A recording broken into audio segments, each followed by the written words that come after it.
ఆయన ఉండే స్థలములో ఉండడానికి దేవుడు కోరుకుంటున్నాడు మరి. ఆమేన్. సో ఆయన స్థలము పరిశుద్ధ స్థలము.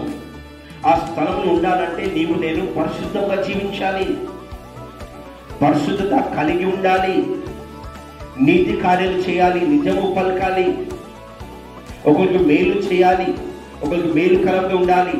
ఆయన ఎలాగో జీవించాడో ఆయనను పోలి జీవించాలి.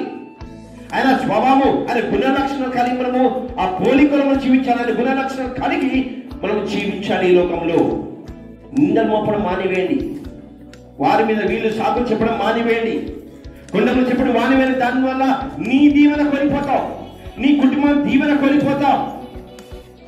పరిశుద్ధంగా జీవించండి.